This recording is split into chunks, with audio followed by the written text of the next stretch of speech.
vídeo de hoje, falaremos sobre o evangelismo narcótico. Se você gostar do vídeo, deixe seu like, se inscreva no nosso canal e ative o sino de notificação para sempre receber nossos vídeos. Vamos ao assunto de hoje. O Conjunto de Israel é um exemplo notável de um fenômeno que alguns estudiosos têm identificado como evangelismo narcótico. Não apenas a ascensão de traficantes que se declaram protestantes, mas também como isso afeta as atividades das facções na competição por territórios no Rio de Janeiro. Os traficantes que controlam as favelas de Parada de Lucas, Vigário Geral e outras 3 comunidades na zona norte do Rio de Janeiro adotaram referências bíblicas como seus principais emblemas. A facção se autodenomina Tropa de Arão, um personagem bíblico, irmão de Moisés. A estrela de Davi foi pintada em muros e exibida em bandeiras nas entradas das favelas e até mesmo em um letreiro luminoso no topo de um reservatório de água na comunidade Cidade Alta. De acordo com a polícia, o território foi nomeado Conjunto de Israel pelo líder da tropa, uma alusão à terra prometida para o povo de Deus na Bíblia. O grupo criminoso inicialmente controlava o tráfico em Parada de Lucas e expandiu sua influência para as comunidades vizinhas. Atualmente, a tropa domina o tráfico nas favelas de Cidade Alta, Pica-Pau, 5 Bocas e Vigário Geral, conforme relatos da polícia e institutos de pesquisa em segurança pública. O Conjunto de Israel representa um fenômeno que alguns pesquisadores têm denominado evangelismo narcótico.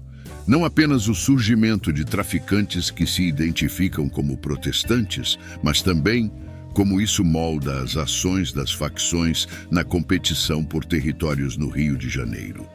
O termo neopentecostalismo tem sido utilizado por muitos pesquisadores que examinam o fenômeno de traficantes que abertamente se associam a religiões neopentecostais, inclusive em suas atividades criminosas, explica Cristina Hinz, cientista política e pesquisadora do Laboratório de Análise da Violência da URJ, Universidade Estadual do Rio de Janeiro, doutoranda na Free University em Berlim.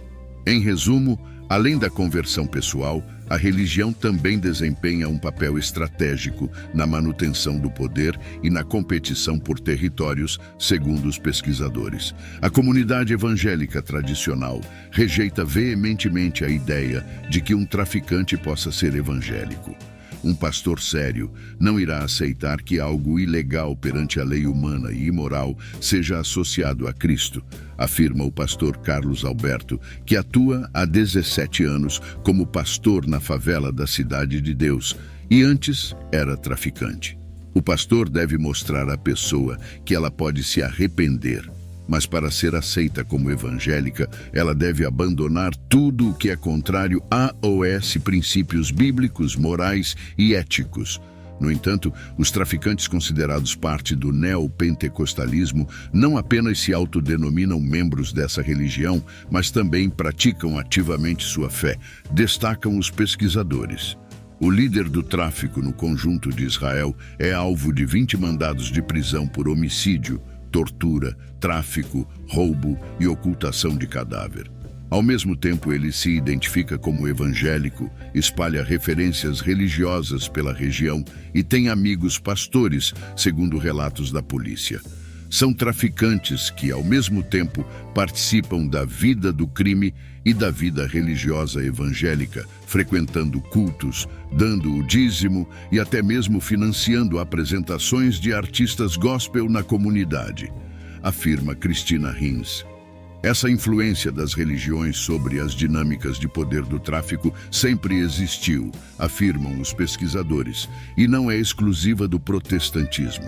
No entanto, a conversão de traficantes ao pentecostalismo é um fenômeno com características únicas, em um país que tende a ter uma maioria evangélica na próxima década. Mais evangélicos. Nas últimas 3 décadas, a sociedade brasileira tem se tornado mais evangélica como um todo. De acordo com o Instituto Brasileiro de Geografia e Estatística, IBGE, o número de evangélicos aumentou 61% entre 2000 e 2010. Dados de uma pesquisa realizada pelo Instituto Datafolha em 2020 indicam que 31% da população era evangélica naquela época, com os católicos representando 50%. Se o crescimento continuar no ritmo atual, em 2030, os evangélicos representarão 40% da população, segundo projeções do pesquisador José Eustáquio Diniz Alves, doutor em demografia pela UFMG, Universidade Federal de Minas Gerais. Para a população das favelas, as igrejas pentecostais passaram a ter um papel significativo. As redes evangélicas oferecem segurança e apoio material, espiritual e psicológico aos moradores, conforme observado pela pesquisadora Cristina Vital Cunha em Oração de Traficante, uma etnografia. Foi nesse contexto que ocorreu a aproximação dos traficantes com essa religião, afirma o sociólogo Dorian Borges, professor da Universidade do Estado do Rio de Janeiro, UERJ. Essa conversão ocorreu tanto porque parte dos traficantes nasceu em lares evangélicos ou tinha familiares religiosos, quanto porque estavam internados em instituições socioeducativas ou em prisões e foram alvos de projetos missionários evangélicos, explica. Manutenção do poder. Nessa associação entre o tráfico e a religião, doutrinas neopentecostais se entrelaçam com as estruturas de poder das facções. Em muitos lugares, como no conjunto de Israel, por exemplo, a religião é essencial para a governança e a manutenção do poder de grupos criminosos, diz Cristina Hinz. A apropriação pelo tráfico da linguagem de guerra comum nas favelas e utilizada por algumas igrejas neopentecostais proporciona uma narrativa de legitimidade religiosa para a expansão. Quando esses traficantes evangélicos ordenam o fechamento de terreiros, além do racismo e intolerância religiosa, estão demonstrando seu poder, força e domínio no território. Ou seja, esse grupo de traficantes utiliza a gramática evangélica como instrumento de dominação da população residente nas favelas. No entanto, Vital Cunha pontua que nem sempre o fato de um traficante ser evangélico resulta na retirada de santos católicos ou na perseguição de religiões de matriz africana. Ela descreve em sua pesquisa casos em que os próprios moradores fazem esse tipo de constrangimento e intolerância. Rejeição dos evangélicos. Se a linguagem religiosa é familiar para a população, a rejeição da ideia de que traficantes possam ser de fato cristãos é muito forte na comunidade evangélica mais tradicional, como explica a pastora e pesquisadora Viviane Costa, autora de Traficantes Evangélicos. Alguém que vive do crime nessa visão não cumpriria os requisitos de uma verdadeira conversão, diz ela. Para muitos cristãos, ser evangélico não significa só aderir às crenças da religião, mas ter atos e um estilo de vida de acordo com certos preceitos, explica o sociólogo Diogo Silva Correa, autor do livro Anjos de Fuzil, resultado de sua pesquisa sobre as relações entre o crime e a religião na Cidade de Deus, favela, na zona oeste do Rio. Ou seja, para alguém ser evangélico, não basta acreditar. É preciso viver de uma certa forma.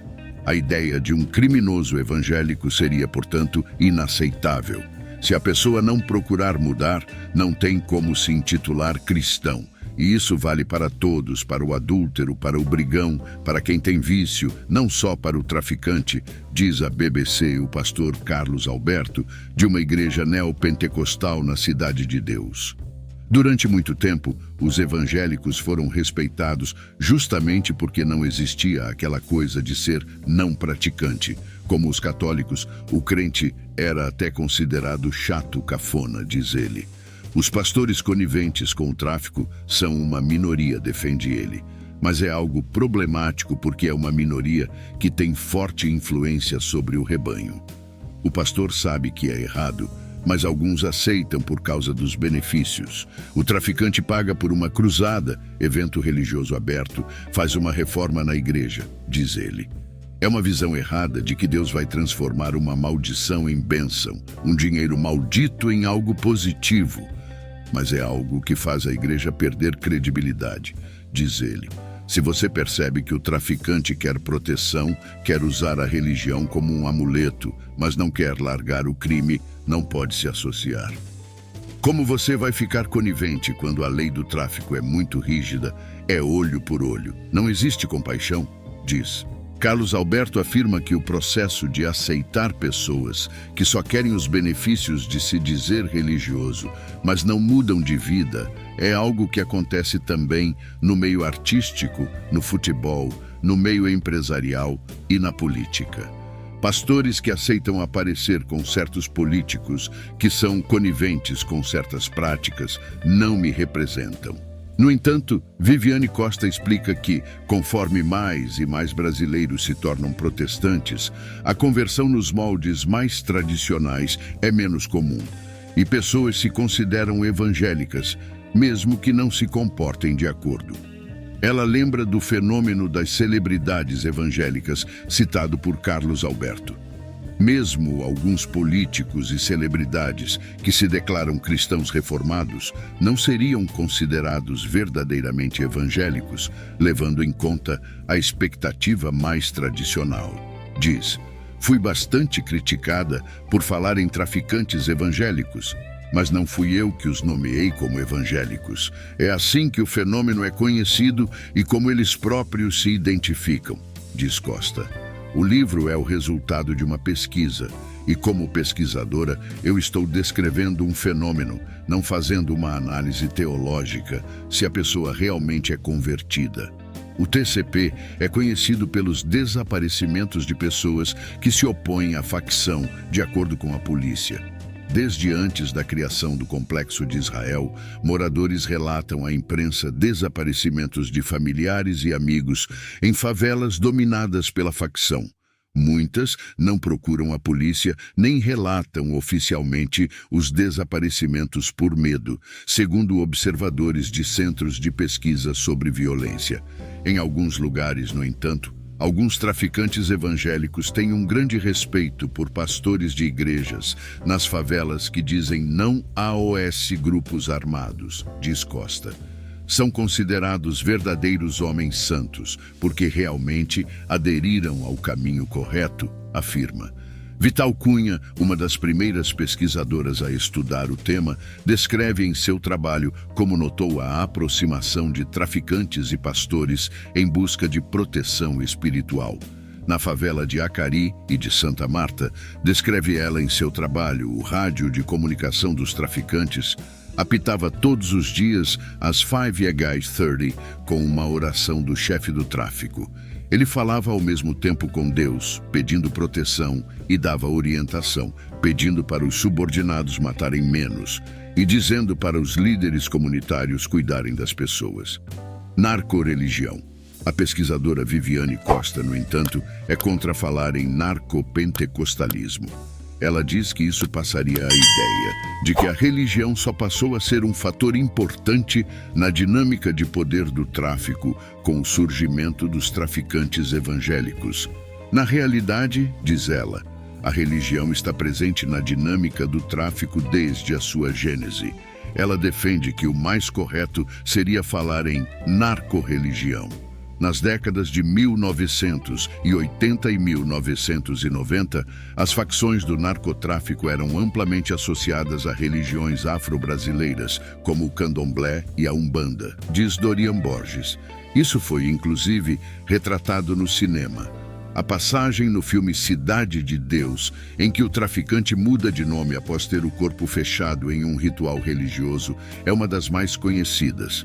Dadinho é o C***, meu nome é Zé Pequeno, diz o personagem antes de atirar em outra pessoa. Os traficantes construíam murais e altares em seus territórios, destaca Costa. Em alguns casos, quando um traficante derrubava um chefe do tráfico ou quando ia conquistar um outro território, a divindade do traficante que tinha sido derrotada também abria lugar para a divindade do que assumia. Ou seja, o elemento religioso já fazia parte da dinâmica de poder. Reportagens do jornal O Globo, na década de 1990, descrevem casos de imagens de entidades e de santos decapitadas durante disputadas armadas, algo que acontecia pela mão dos traficantes rivais e também da polícia. O preconceito contra as religiões afro-brasileiras já era presente desde então, explica Borges. Narcopentecostalismo. Traficantes evangélicos usam religião na briga por territórios no Rio. O Complexo de Israel é emblemático de um fenômeno que alguns pesquisadores têm chamado de narcopentecostalismo.